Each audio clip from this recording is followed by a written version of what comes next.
pagtatapos ng aralin ngayong araw ay ang kahalagahan ng pagbabago ng pisikal na anyo ng kapaligirang ginagalawan. Araling Panlipunan 1, ika-4 na quarter, ika-5 linggo.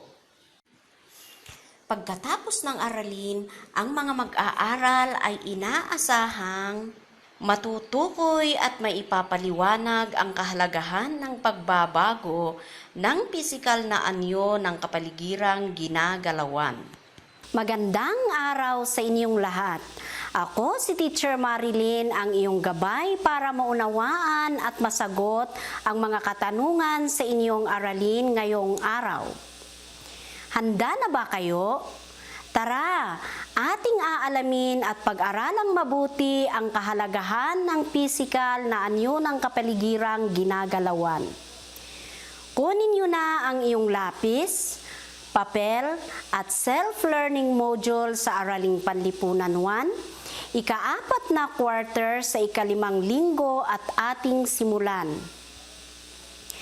Para maintindihang mabuti ang ating aralin, mangyari lamang na isaisip, isapuso at isagawa ang mga gawaing nakapaloob sa ating aralin. Mga bata, buklatin na ninyo ang iyong module sa pahina 2 at sagutin ang mga tanong sa subukin. Maaari kayong magpatulong sa iyong tagapaggabay upang maibigay ang tamang sagot. Tingnan mabuti ang mga larawan sa ibaba. Markahan ng check ang larawan na nakikita ninyo sa daan patungo sa paaralan o sa ating paligid.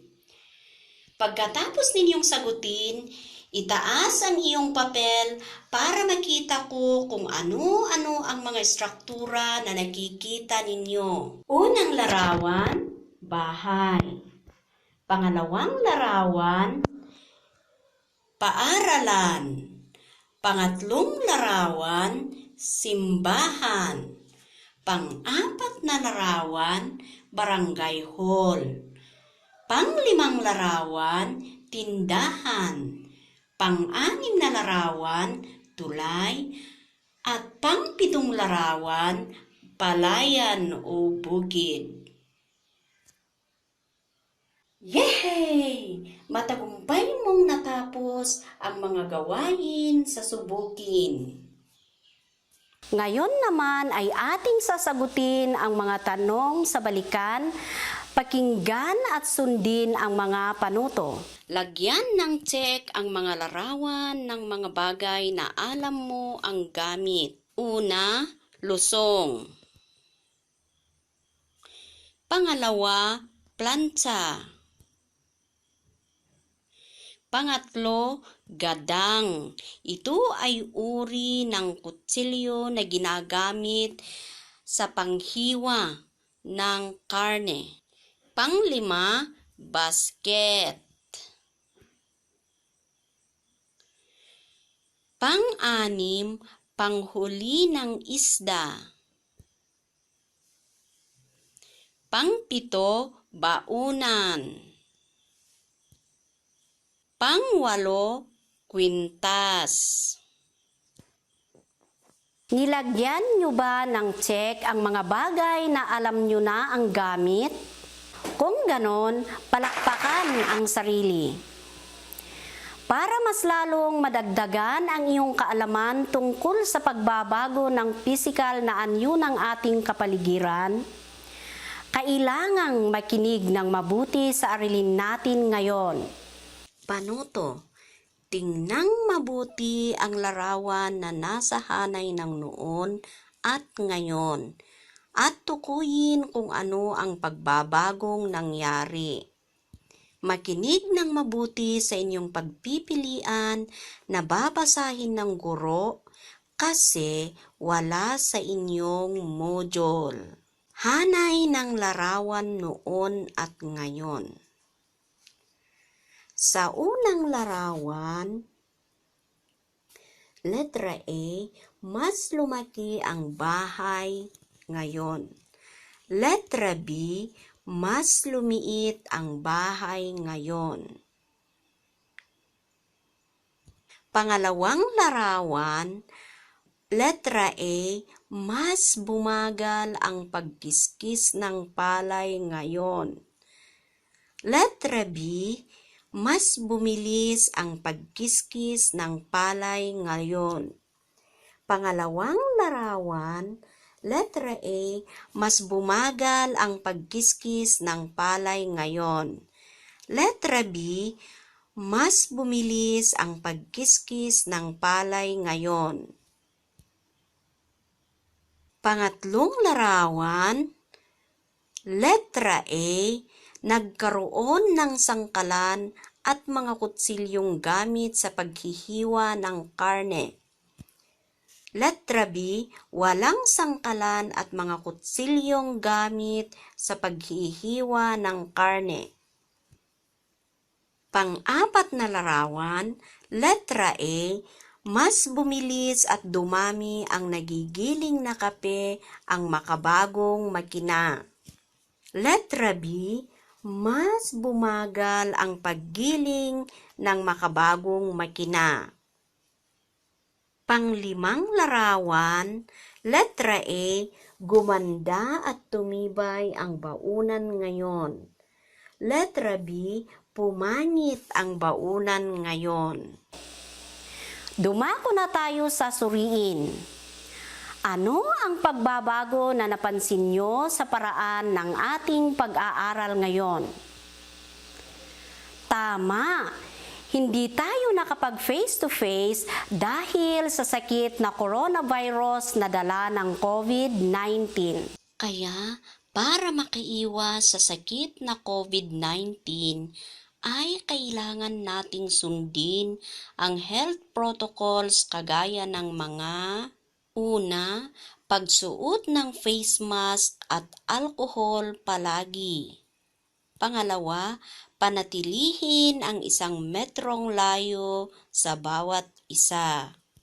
Pangatlo, panatilihing malakas ang ating katawan. Yan lamang po ang konting paalaala mula sa iyong kaibigan.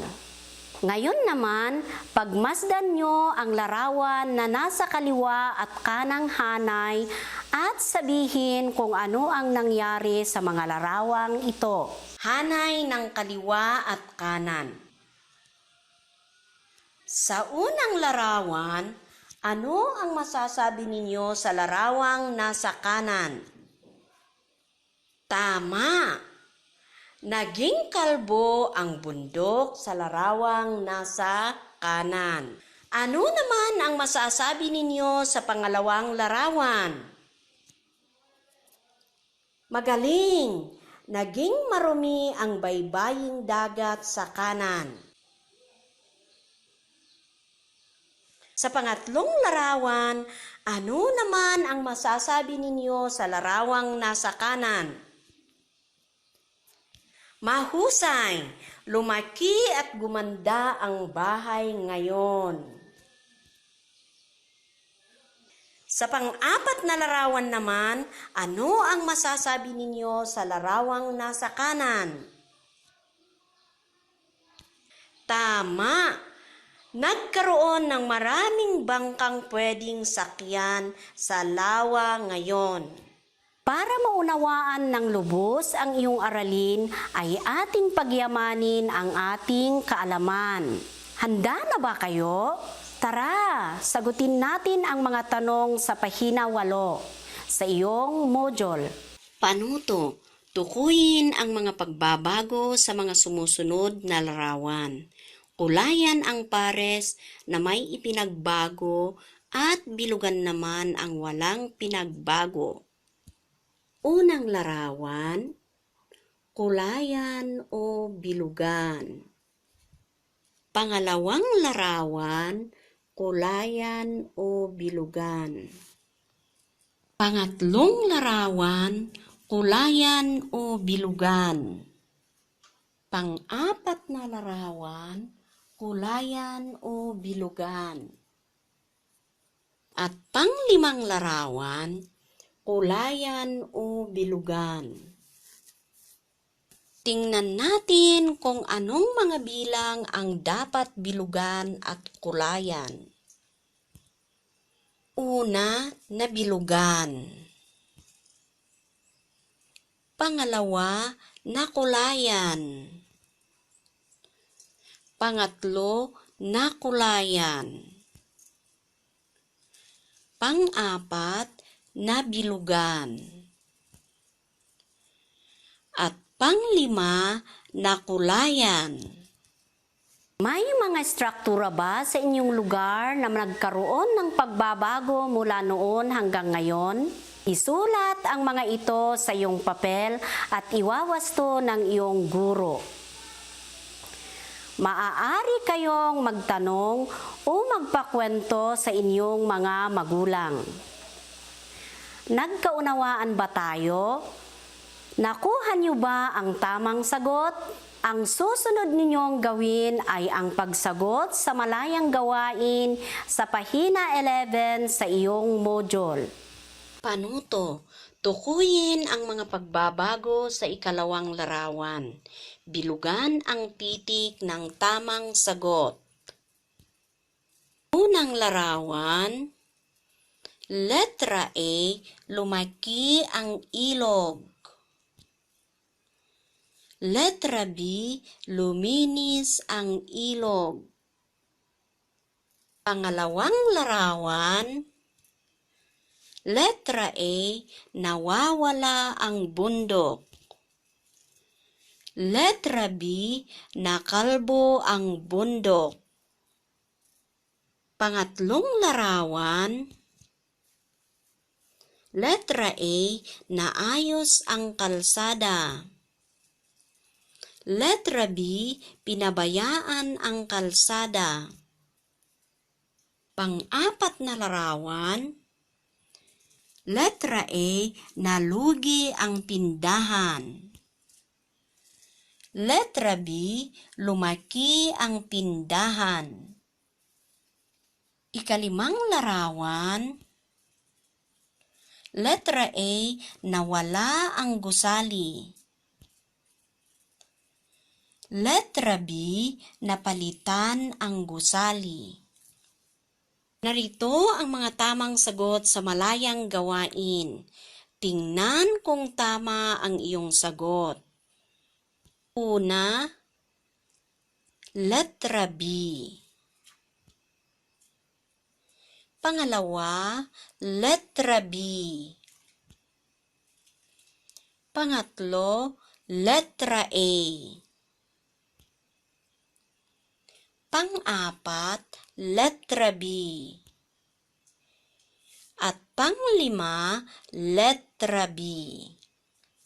Batay sa iyong sagot, ilan ang bilang ng strukturang may magandang pagbabago? At ilan naman ang bilang ng strukturang hindi maganda ang pagbabago? Magaling! Ngayon ay ating basahin ang mga dapat tandaan tungkol sa aralin natin ngayon.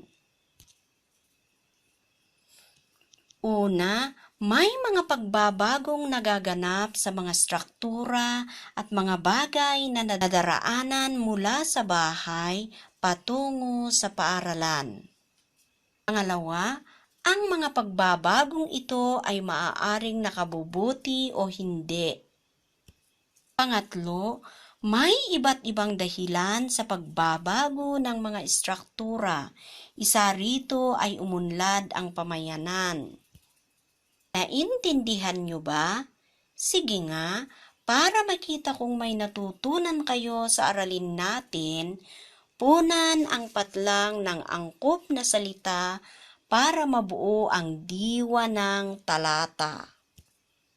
Tingnan ang mga salita na nasa ibaba para sa inyong gabay, gaya ng mga sakuna, lindol, mga bagay, pagbabago, at istruktura. Sa pagdaan ng panahon, nagkaroon ng pagbabagong nagaganap sa mga patlang at patlang sa ating komunidad. Ang mga pagbabagong ito ay dahil sa patlang o maaaring dahil sa mga sakuna gaya ng patlang at patlang. Ulitin ko.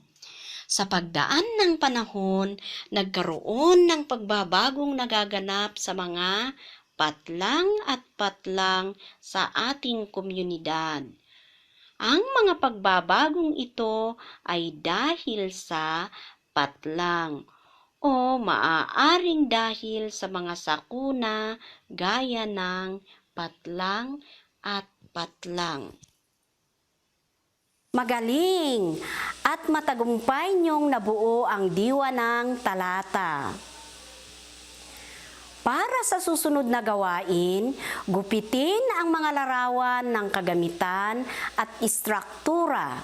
Idikit sa mga sanga ng puno ang larawan ng mga bagay at idikit naman sa katawan ng puno ang mga larawan ng struktura.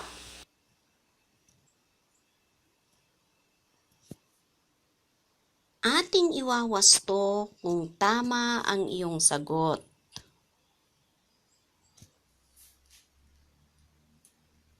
Binabati ko kayo. Matagumpay niyong ginawa at sinagot ang mga gawain. Ngayon, dadako tayo sa tayahin. Ngayon, ating basahin at unawaing mabuti ang mga tanong at pagkatapos ay bilugan ang titik ng tamang sagot. Una, batay sa larawan sa ibaba, mayroon ka bang nakitang pagbabago? Letra A, mayroon. Letra B, wala. Pangalawa, bakit kaya nagbabago ang karamihan sa mga istruktura at mga bagay sa ating paligid? Letra A, dahil gusto ng mga tao. Letra B, dahil mayaman ang mga tao. Letra C, dahil kailangan ito ng mga tao para sa pag-unlad. Pangatlo, alin sa mga larawan ang may pagbabago? Letra A o letra B? Pang-apat, anong pagbabago ang nangyari sa larawan? Letra A o letra B? At panglima, ang mga sumusunod ay nagpapakita ng pagpapahalaga sa mga istruktura at mga bagay sa komunidad. Letra A, panatilihin ang tamang kaayusan ng mga istruktura at mga bagay-bagay sa paligid. Letra B, hayaang masira ang mga struktura at mga bagay-bagay sa paligid. Letra C, gamitin ng tama at maayos ang mga struktura at ang mga bagay sa paligid.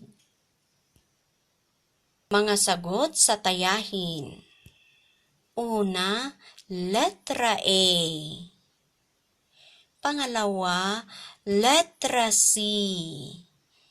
Pangatlo, letra B.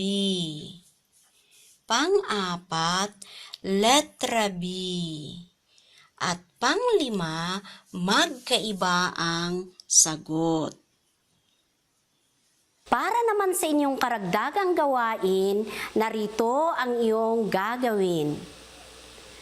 Isulat ang pangalan ng mga istruktura sa inyong lugar na nagkaroon ng pagbabago ng anyo dahil sa pag-unlad. Maaari kayong magpatulong sa iyong tagapaggabay. Mahusay! Matagumpay niyong natapos ang mga gawain sa araling ito. Masigabong palakpak sa ating lahat. Hanggang sa muli nating pagkikita.